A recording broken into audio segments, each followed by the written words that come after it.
Hi everyone, my name is Amara, and I wish I'd never walked back into that house. It started like any other morning. Suitcase by the door. Flight booked. A long-awaited solo trip that felt like the breath of freedom I'd earned after years of swallowing my voice. Dad hugged me goodbye in the driveway. Be safe, kiddo. Don't forget to call when you land. His tone was calm, ordinary, like every other time. I was halfway to the airport when a cold panic hit. My passport. Still sitting in the drawer beside my bed. I sighed, turned the car around and drove home through the sleepy suburbs, the world too still for what was waiting for me inside. When I unlocked the front door, the house felt different. Not empty but alive in a way it shouldn't have been. Then I heard it. Dad's voice. Upstairs. Talking. First I smiled. Maybe he'd forgotten something too. But then I heard another voice, a woman's, sharp, familiar. Her. My stepmother, Elise. I froze halfway up the stairs, every muscle tensing as I leaned closer toward the banister. Their words filtered down. Muffled, heated. Dad, she's leaving today. After this, she won't have access to anything. Elise, you're sure she doesn't know? The accounts, the papers. Dad, she trusts me too much to check. By the time she finds out, it'll be too late. My breath caught. My suitcase slipped from my hand and thudded against the step. They went silent. I stood there, heart pounding so hard it hurt, staring up at the landing where sunlight spilled like a lie. I'd been naive, thinking the trip was escape. It was an exit they'd planned for me. I stepped back quietly, pulse in my throat, realizing that if I hadn't forgotten that passport, I would have lost everything my mother left me. And in that moment, between fear and fury, one thought cut through everything else.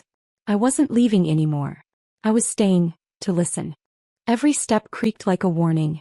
I moved slower, careful not to breathe too loud, the air heavy with the scent of Elise's perfume, that expensive, suffocating kind she always wore when she wanted to seem innocent. Their voices grew clearer. Elise, so after she's gone you'll transfer everything into the joint account? Dad, yes. She'll think the trust is still intact.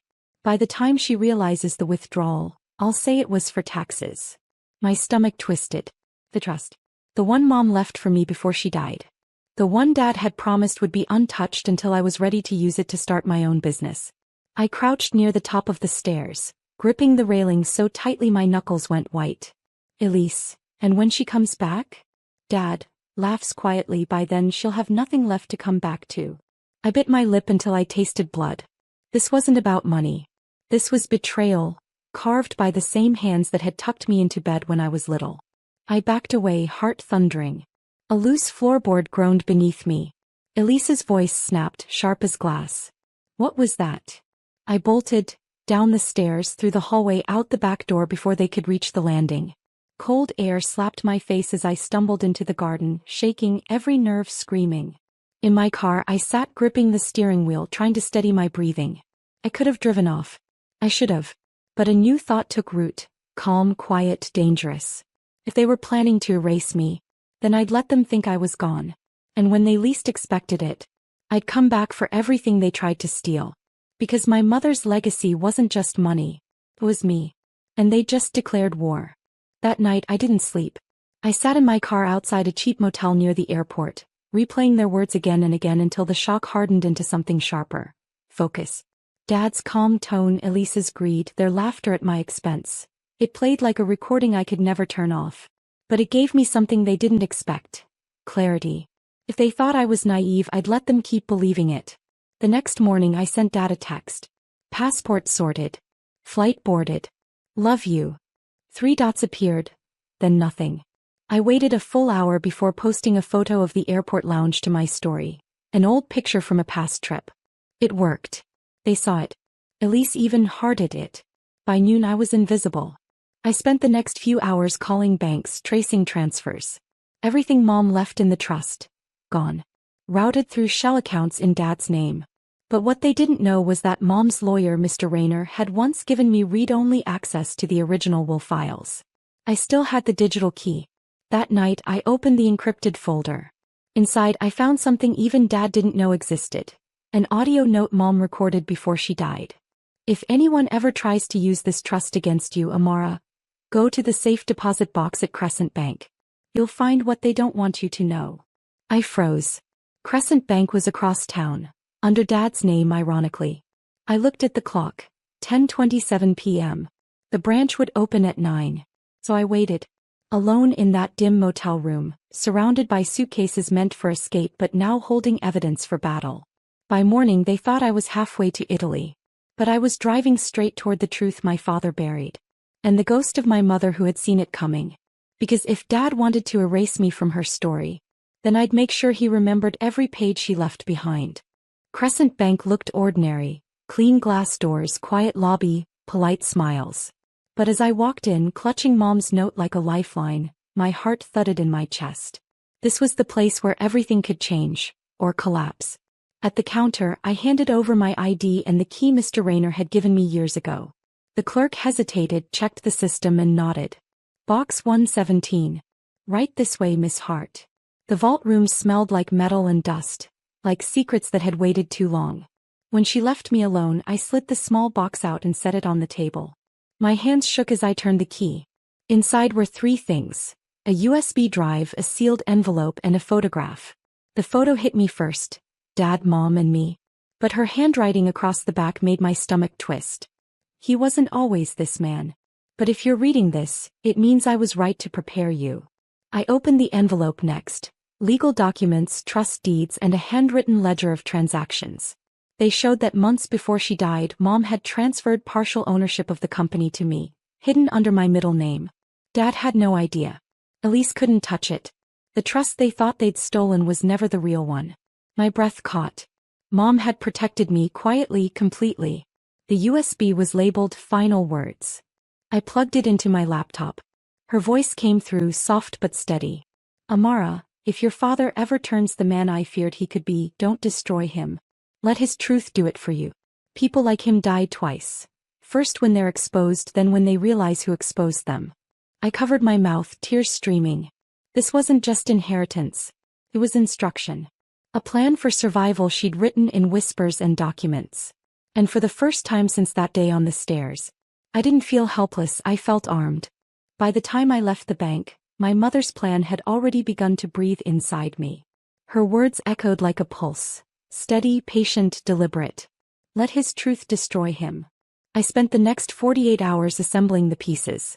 The stolen transfers, Elise's involvement, Dad's forged signatures. All there, perfectly traceable. Every document from the hidden ledger matched dates and amounts in the stolen trust account. Mom hadn't just left me proof. She'd left me a map. I sent one message to Mr. Rayner. It's time. He replied within minutes. Understood. The press will have what they need by morning. Then with shaking hands I opened my email and drafted one to Dad. Short, clean, precise. I found Mom's files. I know what you did. I won't expose you, yet. I'll let you watch it happen. No threats. No screaming. Just a mirror. At 9 a.m. I parked outside his company, my company now technically, and waited. Inside through the glass doors I could see him pacing, phone pressed to his ear. Elise beside him, pale, trembling. News alerts started buzzing seconds later. Family business under fraud investigation. Illicit transfers found in Hart financial accounts. His reputation, his empire, his confidence, all unraveling before my eyes. When his call finally came through, his voice was hoarse, desperate. Amara, you don't understand what you've done. I smiled faintly, staring at the building that once belonged to him. No, Dad. I understand exactly. I just finally stopped pretending not to. Elise tried to speak in the background, her voice panicked. But I hung up, not in anger, just completion. Because this wasn't about revenge anymore. It was about balance, about returning weight to the side of truth. And as I drove away, the world didn't explode. Just quieted, like justice often does when it finally finds its voice. 2 days later I agreed to meet him. He called from a different number. His voice stripped of command, his sentences fractured. Please. Just one conversation, Amara. Not as your father. As someone who's lost everything. I hesitated. Part of me wanted to say no. But the other part, the one that had once believed he'd never hurt me, needed to see what was left of him. We met at a quiet cafe near the lake. He looked older, smaller somehow, as if the truth had been feeding on him since the story broke. No more designer suit. No watch. Just a plain jacket and a hollow stare. He didn't order coffee. He just said my name like a question. Amara. I folded my hands on the table. You wanted to talk. He exhaled slowly, the air trembling between us. I never meant for it to go this far. Elise, she convinced me we were protecting the company. The trust, I cut him off. Don't rewrite it. You weren't protecting me. You were protecting control. His jaw tightened, but there was no defense left in him. The silence between us stretched, thick with all the apologies he didn't know how to form. Finally, he said, "You sound like your mother." It hit like a soft punch. I didn't answer. I just looked at him, the man who'd raised me, loved me in his own broken way, and betrayed me with the same hands. He swallowed hard. You exposed me. No, I said quietly. You exposed yourself. I just hit play. A tear slipped down his cheek, not for me but for the life that was gone. He reached across the table, but I didn't move. You can keep the business, I whispered. But I'll keep my name clean. That's all I ever wanted. I stood pushing my chair back. As I walked away, I realized he wasn't a monster anymore. Just a man finally staring at the wreckage he built. And for the first time I didn't feel hate. I felt release. The investigation stretched for weeks. Elise vanished first, fled the country with what little she'd hidden, only to be traced and extradited when the offshore accounts tied back to her name. Dad stayed behind, too proud to run, too broken to fight. Meanwhile, I focused on rebuilding what mattered. Mom's trust, the one they thought they'd stolen, was reinstated under her original terms. But I didn't use the money for comfort. I used it to start something she would have smiled at.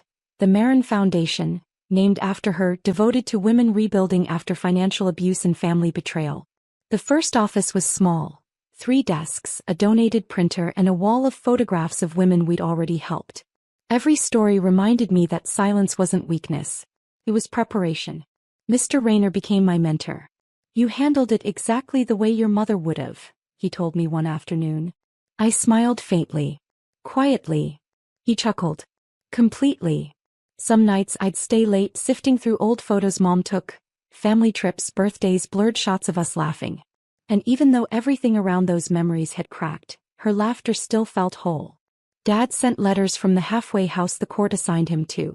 They began formal, ended uncertain. Apologies wrapped in half-truths, guilt tangled in excuses. I read them all but never replied. Forgiveness wasn't denial.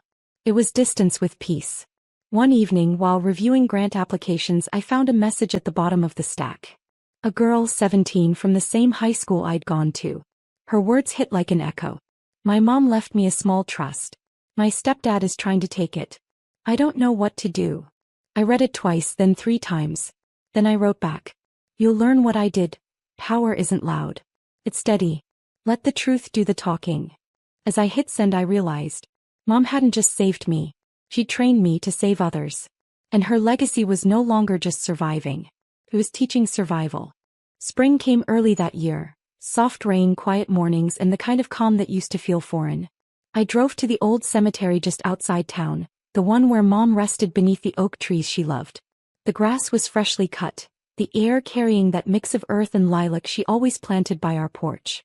I knelt by her grave, tracing the engraving with my fingertips. Marin Hale, a life of quiet courage. For the first time in years I felt like I could breathe fully. No secrets left to unravel. No lies left to chase. Just truth, simple and still. I placed a small silver locket on the stone, inside it a folded note. You were right about everything. He fell on his own. I didn't need to push. The rain began to fall lightly, soft as her voice in memory. And for a moment it almost felt like she was beside me again, steady, kind, unbroken. Dad's last letter had arrived a week ago. He said he'd entered counseling, that he wanted to understand how greed replaced love. I didn't answer. Some stories didn't need epilogues, just endings that stayed quiet. As I stood to leave, I looked toward the horizon, the city skyline glowing in the distance, the same one I'd rebuilt my life within. The foundation had just been featured in a local magazine, one woman's mission to turn betrayal into empowerment. I smiled softly. She would have liked that headline. I whispered, "You didn't just leave me money, Mom. You left me blueprints, how to build a life that can't be stolen." Wind swept through the oak leaves, rustling like applause. I turned back toward the car, no tears this time, just quiet gratitude. Because the truth doesn't always roar. Sometimes it whispers and waits, patient as love. And when it finally speaks, sounds a lot like peace.